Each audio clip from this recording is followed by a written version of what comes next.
All right, Darrell Knoch is on the line with us. Darrell, how you doing? It's good to have you back on the show, buddy. Hey, I am doing great. How are you doing? Well, I tell you what, you are doing great because I alluded to the audience before in promoting the segment that you, my friend, have gone through it, and to be doing well and be doing okay is remarkable. For those who haven't read your book and don't know the story, we did this last time you were on the air, but I love turning people on to your remarkable ability to overcome adversity. When you were a kid, how early in life does your major adversity begin, and then you can take us through it? But where does it all start for you again? When you're 6 or 7? No, I was actually 1 year of age. It is. Oh my God, it's worse than I remembered. All right, so you become faced with enormous circumstances. And go ahead, tell us just a little bit about what happened to you as a kid. Then we'll talk about how you overcame it. Well, first of all, I'm the youngest of 7, and we were on welfare because my father had left my mother with 7 children to raise. And, I'm 57, so that was a long time ago. Right. And at age 1, I started running out toward the road, and my older sister came running after me, and she tripped on the sidewalk, and she fell, and she literally landed on the back of my head and crushed my face into the cement. That's the one. And you were 1 year of age. 1 year. Man. I mean, you just watch. Being on welfare, we couldn't afford to get that fixed. So, my mother just had to wipe my face clean, and I grew up with that crushed face. All right. So now people are starting to get a feel for it. So what's the next thing that you confront along the way? What happens after that?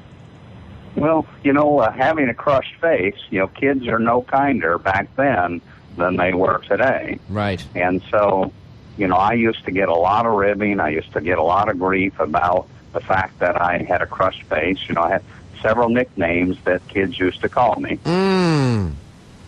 Right. So you got that kind of torment.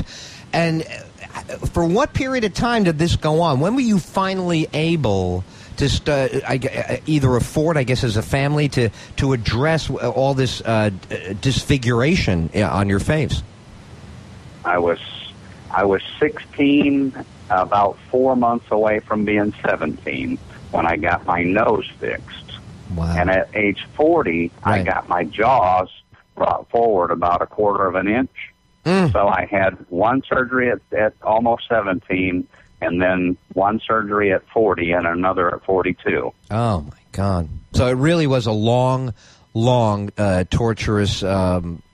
Wow, I just can't imagine how I'd handle that. So what do you think was the difference between you enduring, turning your life around, and by the way, we're going to get to exactly, how successful you've become, but what was the X factor in you that enabled you to get it together, where just so many other kids would have collapsed under this in every way? I mean, people commit suicide, there are people who, withdraw from life.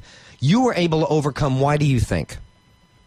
Well, number one, my mother always said to me, "You're special. You can do anything in life you want to do if you're willing to work hard enough to get there." And I believe that gave me that initial foundation to say, I am special. But when all those kids were joking with me, I was saying to myself, I'm going to show you. I will show you that I am. You had something in there. Someday. I got you. So you were in there, okay? You were inside you. You were already fighting back. You were not a quitter, even in the earliest stages. Let me welcome Heidi to the air. Heidi, welcome to the Ed Tyll Show. Did you have a question for our guest? Well, Rick, to tell you the truth, I just got online, so I just saw your message. Oh, well, welcome. We saw you earlier. We really like having you as part of the listening audience. And you know what? We just wanted to say hi. It's very nice of you to call in and do that. Where are you calling in from? Where are you listening to us tonight? I'm close to Vancouver, BC, up in Canada. Darrell, you spent any good time in your life up in Canada? I sure have. Lots of time up in Canada. Nice. All right. Well, Heidi, how did you come upon us? How did you find us? Well, I was just listening a little bit to your program about stress, but I'm really not following it. I just got on, so I can't really add anything. No, you've already added. Are you kidding? We love the sound of your voice. We love you hanging out with us. Please give us a call back anytime. But you did hear some of the stuff we were talking about in the first segment with the punching out the kid?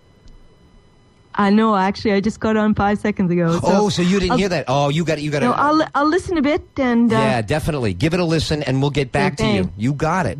Oh man, that's terrific. Nice going. Joining us right away, the lovely Heidi. That's terrific. Way to go. Absolutely. That is awesome to always have audience participation. Oh, we love it. Let me get. I'm looking to grab these other guys that are calling in, but they don't give me the conference option. So I'll tell you guys, if you want to try me back. We'll be happy to get you on the air there. All right. Darrell, you had that love of your mom early on. You had that self-belief. Right. What do you think was the key to you using that? In other words, getting it from the inside to the outside to really make a difference and activate it in you. What do you think was the spur? Because, a lot of people will be, I should do this, but they can't make it happen. What do you think was the thing that made you able to succeed? I started educating the living daylights out of myself to become an expert at changing my mindset and knowing that that I'm responsible. I'm the one that has the opportunity to say, that goes in my head, that does not go in my head. That conscious decision to educate the daylights out of myself, to say, I'm going to learn everything I can about how I control my mind. It's extraordinary, and I know that people would love to have this ability. Do you think there's that everyone can do it? Because I know you've had incredible success, and also you take the time now to share what you've learned. Your guidebook to real happiness and enormous success, terrific work. But can everybody do this? Yes, but the key is you have to say to yourself, I want it, and I want it bad enough that I'm willing to work for it. Can everybody do it and sit in front of the television and not actually do anything towards building a successful life? No. If they want it, they have to sweat a little bit in order to get it. Well, I'll tell you what, man, there's nothing more necessary in America right now than that attitude. You look at what people are up against when they got the 4 kids, the 5 kids, the 3 kids, and there's been unemployment prevalent over the last 5, 6, 7 years now, where we've had this exaggerated employment adversity for people looking for work, people losing their jobs. The pressure on the average family is incredible, and this is what they need to I don't know, they need to get behind it, right? I mean, you have to proactively work at this. It doesn't come to you unless you go make it happen, right? That's exactly the case. And we all say, government should be doing this, big business should be doing that, and they should. You're right, they should. But the fact of the matter is we have to accept responsibility. And if I really want, let's say that I've been an auto mechanic all my life, and I'm 50 years of age, and I get laid off. That particular position is just over flooded in my area. Right. If I start educating myself, right now I just spoke to.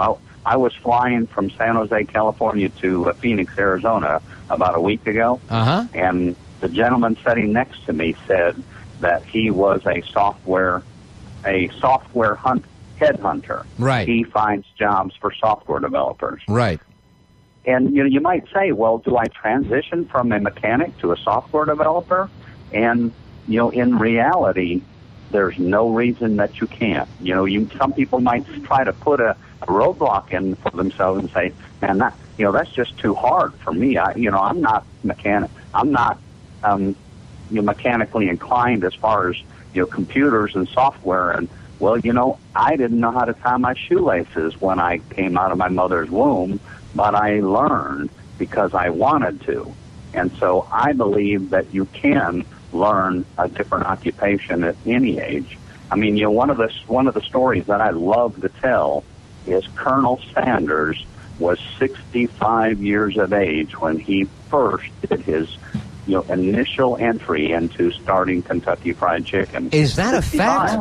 65 years old, and he hit it. And he had not hit it all the way until then. That's it's an extraordinary fact. I had never known that. Wow. So, Colonel Sanders. Do we say, here's what I don't have? Or do we say, here's what I can learn? With Google today and the Internet access, you can ask it anything and you can learn anything if you're just willing to put in the time and effort. Darrell Knoch is CEO of Imagine Enterprises. He's the founder of True Wealth University, and he's the author of a great selling book. I mean, it's sold so many copies over the years now.